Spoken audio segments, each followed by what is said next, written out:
एक गांव में गणेश नाम का एक मूर्तिकार था जो अपनी पत्नी काजल और बेटी रानी के साथ एक छोटे से घर में रहता था। वह भगवान की मूर्तियां बनाकर बेचता था और उसकी पत्नी लड्डू बनाकर बेचती थी। हालांकि गणेश नहीं चाहता था कि काजल काम करे, पर वह घर चलाने के लिए काम कर रही थी। मैं दुकान जा रहा हूँ, शाम में आता हूँ। ठीक है, मैं भी बस थोड़ी देर में लड्डू बेचने निकलने वाली हूँ। गणेश और काजल की जिंदगी अच्छी चल रही थी। उनकी बेटी रानी 5वीं कक्षा में पढ़ रही थी और अपने फ्री टाइम में वो अपने माता पिता से उनकी कला सीखा करती थी। माँ, मुझे भी लड्डू बनाना सिखाओ ना। पिछले ही हफ्ते तो सिखाया था तुझे, अब फिर से क्या सीखेगी? अरे वो तो छोटे लड्डू थे, मुझे बड़े लड्डू बनाने हैं जैसे आप बनाती हो। अरे पगली, तेरे हाथ छोटे हैं इसीलिए छोटे लड्डू बनते हैं तुझसे। जब बड़ी हो जाना तो बड़े लड्डू बनाना। अभी जा और जाकर अपने पिता से मूर्तियां बनाना सीख। रानी अपने पिता के पास जाती है और उनसे मूर्तियां बनाने की कला सिखाने को कहती है। पिछले महीने तुझे मैंने कान्हा जी की मूर्ति बनाना सिखाई थी। हाँ, पर अब मुझे अपने पसंदीदा भगवान की मूर्ति बनाना सीखना है। कौन से भगवान? अच्छा ऐसा है तो चल, आज तुझे गणेश जी की भी मूर्ति बनाना सिखाता हूँ। वैसे भी दिवाली आने वाली है तो फिर तू गणेश जी की मूर्तियाँ बनाने में मेरी मदद करना। गणेश रानी को भगवान गणेश की मूर्ति बनाना सिखाता है। वो लोग दिवाली के लिए बहुत उत्सुक होते हैं, मगर फिर एक दिन रास्ते से जाते हुए काजल का एक्सीडेंट हो जाता है और वह बिस्तर पर पड़ जाती है। माँ, आपको क्या हो गया? तू फिक्र मत कर बेटा, मैं ठीक हो जाऊंगी। मुझे फिक्र तो बस एक चीज की है कि दिवाली आ रही है और मैंने सोचा था इस बार हम खूब कमाई करेंगे, पर यहाँ तो उल्टा खर्चा ही हो गया। ऐसी बातें मत करो काजल, तुम ठीक हो जाओ जल्दी से। बस पैसा तो हाथ का मैल है, आता जाता रहता है। गणेश ऐसा बोलकर काजल को दिलासा देता है, पर उसके इलाज में अच्छा खासा पैसा लग जाता है और उनके घर में दिक्कत आने लगती है। तब रानी कहती है, पिताजी, मैं सोच रही थी कि क्यों ना मैं लड्डू बनाकर बेचूं। माँ ने मुझे लड्डू बनाना सिखाया था, तो यही सही समय है उस कला को काम में लाने का। पर बेटा, मैं तुझसे काम कैसे करवा सकता हूँ? क्यों? मैं इस परिवार का हिस्सा नहीं हूँ क्या, जो आपके काम नहीं आ सकती? कैसी बड़ों जैसी बातें करने लगी है तू, हैं? रानी अगले दिन लड्डू बनाकर बाजार में बेचने जाती है, पर उसके लड्डू छोटे होने के कारण बहुत ही कम बिकते हैं। ऐसे ही 2 दिन चला जाता है और फिर एक दिन वो बाजार से वापस आकर रोने लगती है। हे भगवान, ये लड्डू तो बिक ही नहीं रहे हैं। मैं अपने माता पिता की मदद करना चाह रही हूँ, पर फिर भी नहीं कर पा रही हूँ। अब मैं क्या करूँ? दिवाली आने वाली है, मुझे शायद पिताजी के साथ मिलकर मूर्तियाँ ही बनाना चाहिए। तभी उसके दरवाजे पर एक फकीर आता है। 3 दिन से कुछ खाया नहीं है माई, कुछ खाने को दे दो। आती हूँ। रानी रोते हुए ही लड्डू लेकर बाहर पहुँचती है और वो लड्डू फकीर को देती है। तो वो फकीर कहता है, अरे तुम तो वही हो जो बाजार में लड्डू बेच रही थी। क्या हुआ, तुम्हारे लड्डू बिके नहीं क्या? हाँ बाबा, नहीं बिके। अब रानी रोते रोते फकीर को पूरी बात बताती है और फकीर लड्डू खाने लगता है और कहता है, तुम एक काम करो, तुम्हें मूर्ति बनाना आता है ना, तो क्यों ना तुम गणेश जी की मूर्ति जैसे लड्डू बनाकर बेचो। ठीक है बाबा, मैं ऐसा ही करूंगी। रानी फकीर की बात मानकर गणेश जी की मूर्ति की तरह ही लड्डू बनाती है और क्योंकि रानी ने उन फकीर की मदद करी होती है तो उसके लड्डू जादुई हो जाते हैं और रात भर में 10 गुना हो जाते हैं। अरे, मैंने तो रात में 10 लड्डू ही बनाए थे, ये 100 कैसे हो गए? लगता है मैं थकान की वजह से भूल गई, मैंने ही बनाए होंगे। अब रानी एक लड्डू काजल को खिलाने के लिए उसके मुंह तक ले जाती है, तो वो एक गोल लड्डू बन जाता है और जैसे ही वापस हटाती है तो फिर से मूर्ति बन जाता है। वो समझ जाती है कि यह लड्डू जादुई हो गए हैं। वो काजल को लड्डू खिलाकर बाजार पहुंचती है और कुछ लड्डू गणेश के दुकान में भी रख देती है। भैया, ये गणेश जी की मूर्ति देना जरा। भाई, ये गणेश जी की मूर्ति जैसे लड्डू है, मेरी बेटी ने बनाया है। हैं? क्या ये सच में लड्डू है? रानी के लड्डू खूब बिकने लगते हैं। यह सब राघव नाम का एक मिठाई वाला देख रहा होता है। उसको बहुत गुस्सा आता है और वह गणेश के दुकान के पास आकर हंगामा करने लगता है। अरे भैया, ये देखो, ये बाप बेटी मिलकर गणेश जी का अपमान कर रहे हैं। राघव की आवाज सुनकर आसपास के लोग इकट्ठे हो जाते हैं और उसकी हाँ में हाँ मिलाने लगते हैं। तब रानी कहती है, जैसा राघव कह रहा है वैसा कुछ नहीं है। जैसे ही आप लड्डू को खाने के लिए हाथ में लेंगे, गणेश जी की मूर्ति लड्डू में बदल जाएगी। आप लड्डू खाकर देखिए, बहुत स्वादिष्ट है। आहा, मजा आ गया, बहुत स्वादिष्ट लड्डू है बिटिया। अब राघव भी मूर्ति उठाता है और जैसे ही खाने के लिए मुंह के पास लाने वाला होता है, वह मूर्ति लड्डू में बदल जाती है। राघव उस लड्डू को अपने घर ले जाता है। रानी का लड्डू का काम तो बहुत अच्छा चलने लगा है, मैं कैसे इसका धंधा बंद करवाऊं? अगले दिन सुबह राघव गणेश के दुकान पर जाता है और चिल्लाकर भीड़ इकट्ठा कर लेता है। रानी, तुम्हारे लड्डुओं की वजह से मेरी तबीयत खराब हो गई है और मुझे डायरिया हो गया। अब रानी और वहाँ खड़े लोग राघव को समझाते हैं, पर वह उनकी बात नहीं मानता। तभी पीछे से उसके पिता की आवाज आती है। उसके पिता कई साल से बिस्तर पर पड़े हुए थे। उनको खड़ा देखकर वो हैरान हो जाता है। अरे पिताजी, आप अपने पैरों पर चलने कैसे लगे? बेटा, जो तू गणेश जी की मूर्ति लाया था, मैंने वो जैसे ही हाथ में उठाई तो वो लड्डू बन गई। मैंने वो लड्डू खा लिया और मैं ठीक हो गया।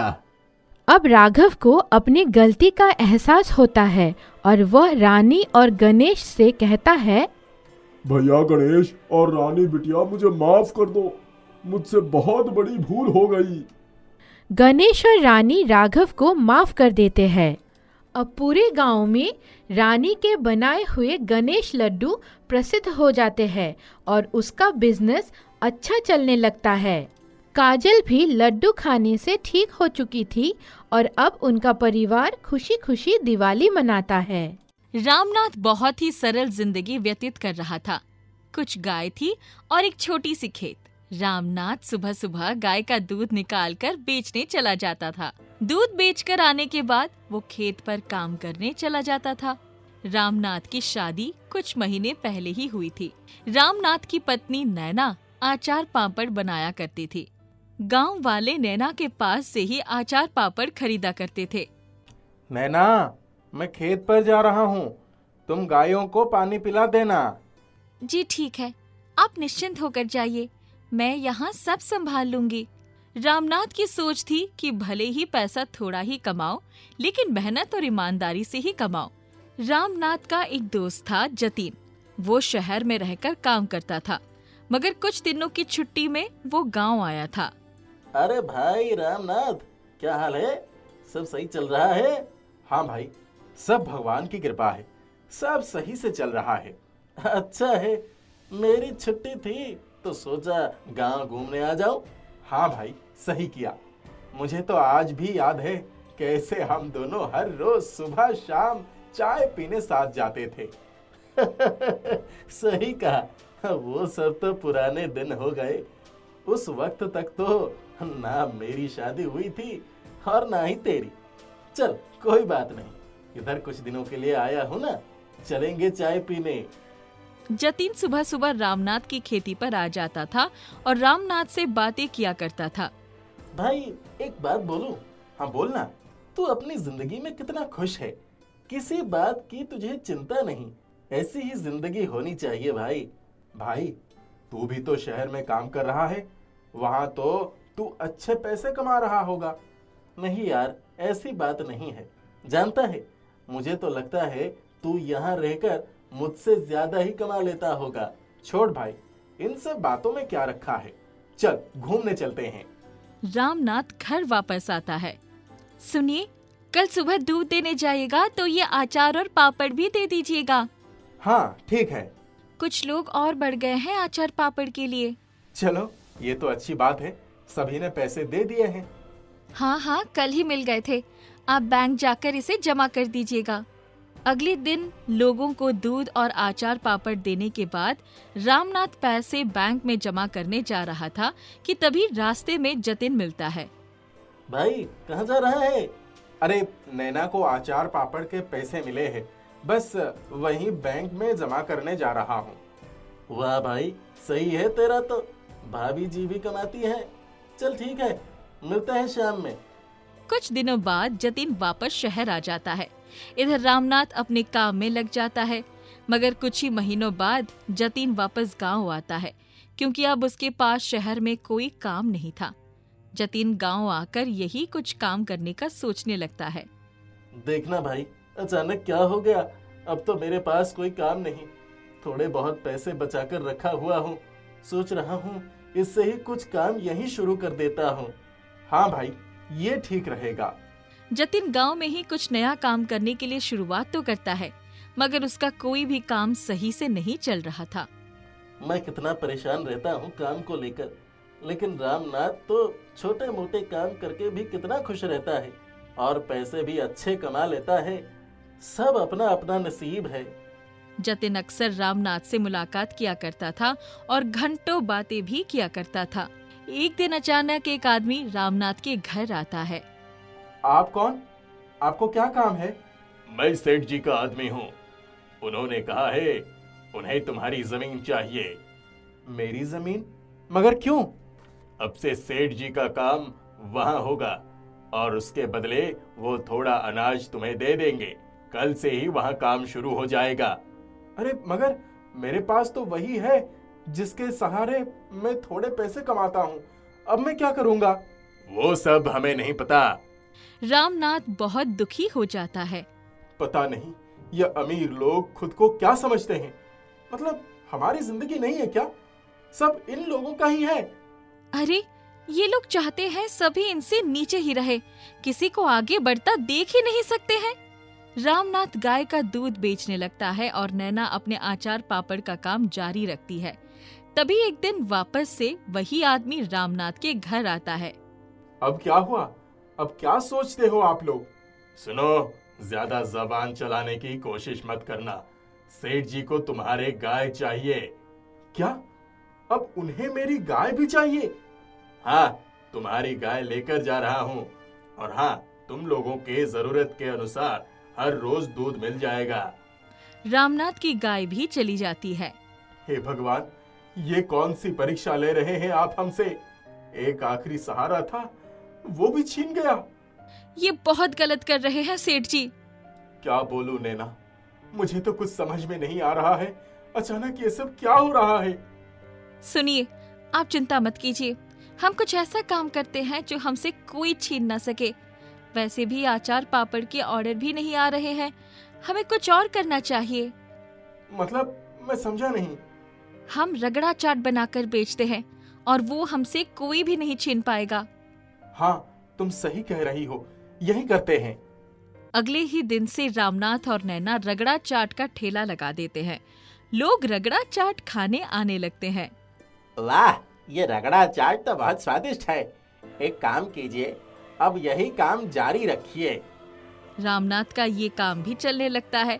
नैना और रामनाथ दोनों मिलकर चाट बेचा करते थे और धीरे धीरे अच्छे पैसे भी कमाने लगते हैं। हर रात नैना सफेद मटर भिगोकर रख देती थी और सुबह रामनाथ और नैना दोनों मिलकर बाकी सामान तैयार करते थे। सुनिए, देखिए तो जरा, मटर गायब है। क्या? अब मटर कौन चुरा कर ले गया? ये क्या हो रहा है? वही तो मैं भी नहीं समझ पा रही हूँ। थोड़ा कुछ अच्छा होने लगता है, फिर सब खराब हो जाता है। मटर के साथ साथ बर्तन भी ले गया चोर। अब आज तो चाट का ठेला लग ही नहीं पाएगा। माँ ने एक बर्तन दिया था, वो दादी जी ने माँ को दिया था। वो थोड़ा बड़ा भी है, तो उसमें ही मटर भिगोकर रख दूंगी।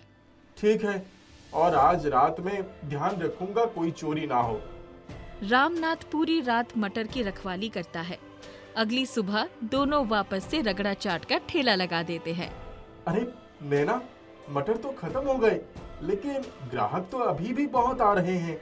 हाँ, अब कल से इसमें से भी ज्यादा सफेद मटर भिगोकर रख दूंगी। नैना रात के वक्त मटर भिगोने लगती है। ओहो, इस थैली में बहुत कम मटर है, दूसरी लेकर आती हूँ। नैना थोड़ी मटर पानी में डालकर दूसरी थैली लेने जाती है। जब वापस आती है तो देखती है पूरा बर्तन सफेद मटर से भरा हुआ था। हे भगवान, ये कौन सा जादू है? मैं तो थोड़ा सा मटर डालकर गई थी, इसमें तो ढेर सारे मटर आ गए। रामनाथ भी ये देखकर हैरान था। शायद इस बर्तन का कमाल है। नैना, वापस से यही करके देखो।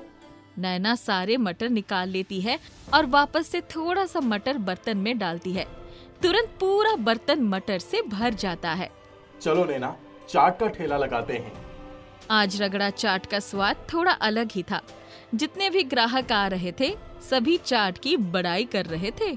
भैया, आपका चाट खाकर तो ऐसा लग रहा है स्वर्ग में पहुंच गया हूँ। क्या स्वाद है इसका! ऐसा लगता है मुंह में जाते ही कोई जादू हो रहा है। वाह, मजा आ गया भैया। धीरे धीरे बहुत ग्राहक जुड़ने लगते हैं।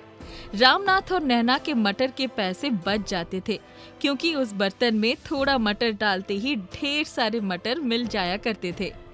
एक रात रामनाथ काम खत्म करके घर वापस जा रहा था। नैना पहले ही घर जा चुकी थी। रास्ते में रामनाथ को सेठ जी दिखते हैं। उनकी गाड़ी कीचड़ में फंस गई थी। रुकिए सेठ जी, मैं मदद कर देता हूँ, अभी निकल जाएगी गाड़ी। रामनाथ सेठ जी की मदद करता है। सेठ जी गाड़ी से बाहर आते हैं। अरे, तुम रामनाथ हो ना? जी सेठ जी। तुम्हारी ही जमीन और गाय ली है ना हमने। जी सेठ जी। फिर तुम मेरी मदद क्यों कर रहे हो? क्या करूं, तकलीफ में नहीं देख पाता किसी को। रामनाथ से थोड़ी देर बात करने के बाद सेठ जी को बहुत बुरा लगा। रामनाथ, मैंने तुम्हारे साथ बहुत गलत किया। तुम बहुत अच्छे इंसान हो, लेकिन एक बात मैं तुम्हें बताना चाहूंगा। मैंने जो भी किया वो किसी के कहने पर किया। किसके कहने पे? जतिन के कहने पे। उसने ही मुझे ये सब करने के लिए बोला। ये सुन रामनाथ हैरान रह जाता है। नहीं, जतिन ऐसा नहीं कर सकता। वो मेरा सबसे अच्छा दोस्त है। दरअसल वो तुमसे जलता था। उसने बताया था कि वो बहुत कुछ करना चाह रहा है, मगर उसका कुछ भी नहीं हो पा रहा है। और तुम बड़े ही आराम से ढेर सारे काम कर रहे हो और साथ ही साथ बहुत खुशहाल जिंदगी जी रहे हो। इसका मतलब आज तक हमारे साथ जो भी हो रहा था वो सब जतिन की वजह से? हाँ, लेकिन मुझे तुम्हारी जमीन नहीं चाहिए और ना ही तुम्हारी गाय। तुम कल ही मेरे घर आकर अपनी गाय को ले जाओ। रामनाथ जतिन के बारे में ये बात जानकर बहुत दुखी हो जाता है और नैना को सारी बातें बताता है। अगले दिन जतिन से मिलकर सवाल पूछने आता है तो पता चलता है वो शहर जा चुका है और वापस कभी नहीं आएगा। रामनाथ अपनी गाय और जमीन सेठ जी से वापस ले लेता है।